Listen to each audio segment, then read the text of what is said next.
The Palestinians, there's plenty of violence and terror on both sides, which is awful and no way to justify it. But the fact is the Palestinians have been under military occupation for 35 years. It has been harsh and brutal and violent throughout, racist, humiliating, destructive. It has been backed entirely by the United States, unilaterally.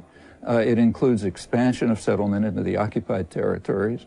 It was actually Barak in his last year broke all records since Oslo, always supported by the United States.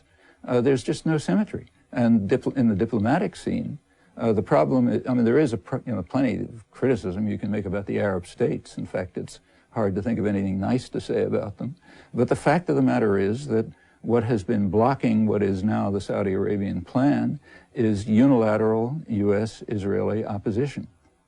Well, given what you're saying about the brutality of the occupation, do you think the Palestinian suicide bombers are freedom fighters or terrorists?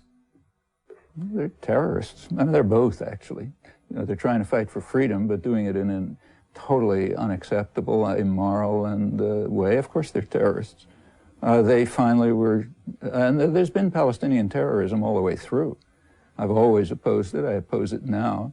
But it's very small as compared with the U.S.-backed Israeli terrorism. You know, quite typically, violence reflects the means of violence. It's not unusual. State terror is almost always much more extreme than retail terror, and this is no exception. Well, if you accept that the bombers are not justified, the argument then shifts to whether or not the victims of those terrorist bombings have the right to take whatever action they deem necessary to put an end to this, which has been Ariel Sharon's justification of his assault from the beginning. They are certainly justified in defending themselves, but they are not justified in occupying another people and in gross violation of international law with brutality and terror of their own. That's not justified, and that's been going on for 35 years. So if a political settlement, if there's moves towards a real political settlement, if the U.S. and Israel will accept that, then they would be entirely justified in defending themselves. But you can't call it self-defense when you're carrying out a military occupation. That doesn't justify the terrorist acts, but the concept self-defense doesn't arise. Is there any case for comparisons between the Palestinian suicide bombers and the September 11 suicide bombers? None whatsoever. I mean, the Al-Qaeda was not under U.S. military occupation. Incidentally, they claimed they were. Like, their justification is that the U.S. was occupying Saudi Arabia, which, you know, you can argue about their claim. It certainly doesn't justify the act. What the right response was to the terrorist bombings on September 11th is another question. If we want to talk about that, we should be willing to establish some principles.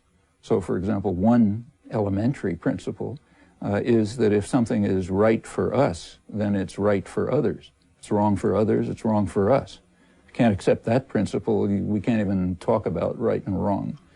So if those who believe that the right way to respond to September 11th was by bombing Afghans, should also believe that the right way to respond to U.S. terror is by bombing Washington. I don't know anybody who believes that. I certainly don't. So therefore, if we, almost the entire discussion of this topic that has taken place since September 11th can simply be excluded on the grounds that it does not even rise to the minimal moral level. That does leave open the question of what the right response was to Al-Qaeda terrorism, and I believe that there was a right response, not the one that was taken, but that has nothing to do with what's going on in Israel and Palestine. Israel's case is precisely that there are comparisons to be made, and that therefore they're justified in applying the US remedies to terrorism up to and including regime change. The parallel is ridiculous. Israel has been carrying out, has carried out a 35-year occupation which has been brutal, violent, harsh, destructive from the start. There's just no comparison. That does not justify Palestinian terrorist acts or the more extreme Israeli terrorist acts, which continue. But there's just no way to make, to compare it in any sensible fashion. Can we shift now to a broader focus and President Bush's plans to attack Iraq, which are critically affected, obviously, by what's happening in the Middle East? Now, would the credible threat of a terrorist attack using weapons of mass destruction justify a preemptive strike against Iraq? Preemptive strikes need extremely strong evidence, and there's a heavy burden of justification. There's nothing remotely like that. It's extremely hard to take Bush and his advisors seriously when they talk about their reasons for wanting to depose Saddam Hussein. Saddam Hussein is a monster. There's no doubt about that. And getting rid of him would be a boon to the people of Iraq and the world. But Bush and his advisors are not opposed to him either because of his crimes or because of his efforts to develop weapons of mass destruction. And we all know that. When he committed his worst crimes, that was with the support of this president's father. The support continued, Britain as well after the worst crimes were committed. He was a loyal friend and ally. Furthermore, both Britain and the United States continued to provide him with the means to develop weapons of mass destruction. And he was much more dangerous then than he is now. So whatever the reason, and furthermore, if you take a look at the people the United States is trying to gather to replace him, like General Khazraji, who can't even come to the meeting because he's under indictment in Denmark, under investigation in Denmark for participation in the Halabja massacre. Does that indicate any effort to bring some decent outcome for the Iraqi people? The U.S. has the question of what should be done about Saddam Hussein is a very serious question, but you cannot take these people seriously. What sort of proofs, though, would they have to supply? Because those proofs appear to be beyond the scope of international agencies to provide. In the end, won't they end up relying on their own intelligence agencies? It's not trusting its own intelligence, it's trusting its own intentions, which is something quite different. We do not have any reason to believe that a state, with any state for that matter, but certainly not one with the record of the United States, should be given any authorization whatsoever to act independently, violently, on the basis of the intentions of the leadership, of its own leadership groups. That's ridiculous. We don't allow it to anyone else. Why should we allow it to the United States? What about a preemptive strike, as was suggested recently by a former CIA director, specifically aimed at facilities that produce chemical, nuclear or biological weapons? Well, first of all, they don't have any, they certainly have made available no evidence about such facilities or any indication that they pose a threat or even that they have a way of attacking them, and that's not what they're aiming at.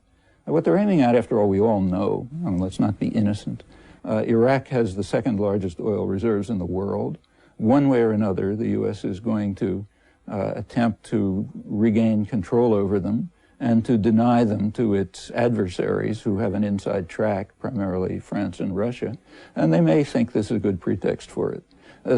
Saddam Hussein remains the same monster he was when the U.S. and Britain actively and happily supported him right through his worst crimes, right through the period when he was dangerous and developing weapons of mass destruction. That remains true, but let's not delude ourselves about the reasons that might be used as a pretext, the actual reasons for what will be described under other pretexts.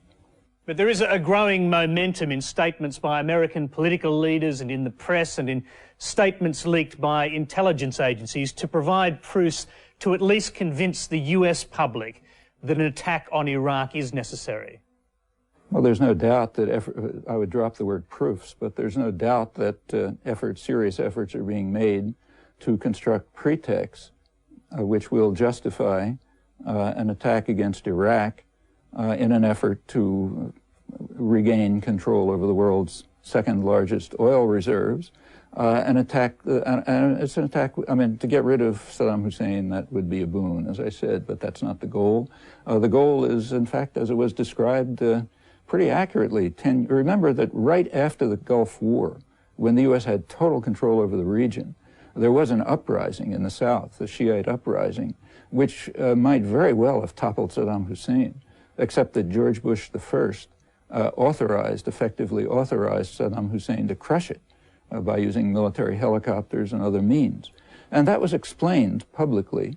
So, for example, Thomas Friedman, who was then the diplomatic correspondent of the New York Times, wrote that this was necessary because, as he put it, the best of all worlds for the United States would be an iron-fisted military junta which would rule Iraq the same way Saddam Hussein did, much to the pleasure of U.S. allies, Turkey and Saudi Arabia, and of course, though he didn't mention it, the boss in Washington. Yeah, that was the attitude then when Bush permitted Saddam Hussein to crush a Shiite rebellion, and there's been no change. If the U.S. does do something to try to regain control of Iraq by force, it has to maintain that condition. It cannot allow a democratic regime to emerge, any even limited democracy, because the majority of the population is Shiite. And if there's any democratic participation, chances are quite strong that it will move towards an alliance with Iran, or at least towards connections with Iran, which the U.S. will certainly block, which is exactly why the U.S. is now trying to organize Iraqi generals who were involved in some of the worst atrocities to be the iron-fisted military junta, which will be a Sunnite military junta, to rule Iraq the way Saddam Hussein did, just as Thomas Friedman described and indeed advocated.